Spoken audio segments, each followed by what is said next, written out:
Yeah, and I think you've got the same attitude to what we're trying to do of it's a bit broken, how can we all collaborate and fix it? Like it Right. yeah, so yeah, it's a weird time and it's I like it when powerful people acknowledge it because there's a lot of people that are, you know, really struggling. Guys, everyone keep your questions coming through. I'm going to start getting through them because it's 10 past. Joe Baxter says, Sarah, when you're reading a script, what sort of thing grabs your attention? What sort of thing? I think when I read a script, I rarely read it just as a script. It doesn't just come in like that. It comes in with some kind of an accompanying email, some kind of an accompanying treatment, and that little email or treatment is my guide.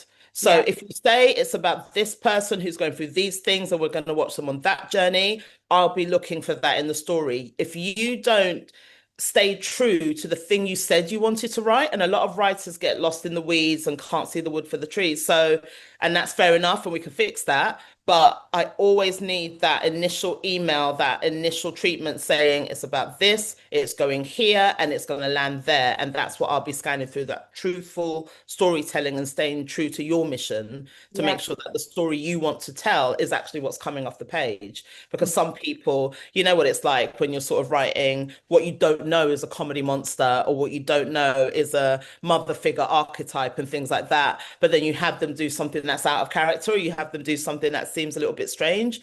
You Hmm. can always track back to the treatment or that email and say, you said that this person's going to be consistent thorn in their side. They just lent them money. They just opened their house to them. You've stopped them being a thorn in the side. Did you mean to do that? So it's just really kind of just making sure your mapping of your story rings true. Yeah, absolutely. Very good. In your opinion, what kind of comedy are we missing on the box at the moment? Oh God. I think That's a big one, that. it's a big one, but I think, it's that annoying thing that commissioners say, which is don't reinvent the wheel, just Mhm. have someone else behind the steering, So we've seen every type of family show. Whenever we do a workplace comedy, or whenever we see a workplace comedy, it's ultimately in a family shape.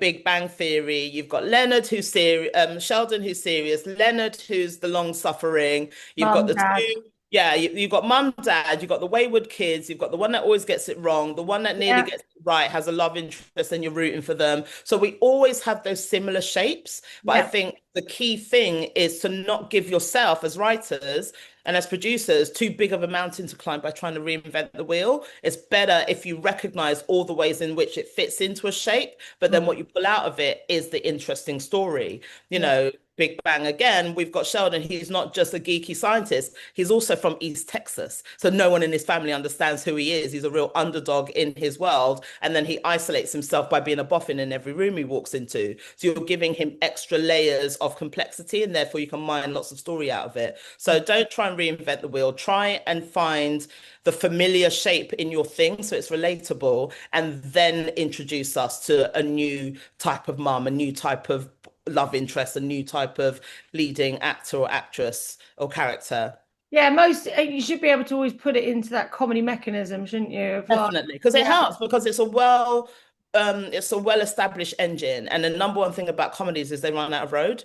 So if you have something that's got a strong engine behind it, like This Is a Family, you don't run out of stories of families. You go back in and a new problem to solve and a new adventure to go on. So it just helps you have that kind of thing I can mine from. Somebody said to me the other day, a comedy, a proper sitcom, the characters never develop that much. They sort of That's right. reset at the That's start, and right. a drama is evolution. And I thought, Yes. God, Yeah, I that's got, exactly I right. knew it, but I'd never heard it in that sentence before. Yeah, because when you think of the dramas that we know and love, look at Walter White's character. It was a school teacher. He found he had a cancer diagnosis and no insurance, and he knew his family was going to go down the tubes. So what did he do? Reinvent himself, become this incredible producer of drugs, became a badass, killed people. Massive story arc. Yeah. Ditto the Ozarks, boring couple, accountants, minding their business, cartels, moving to another city, opening a casino, Yeah. massive story arc. Meanwhile, Curb Your Enthusiasm, Larry Yeah. David is Larry David everywhere he goes. He's a curmudgeon, he doesn't like like people, he's a contrarian. If he's standing in line waiting for ice cream, he's going to be the problem.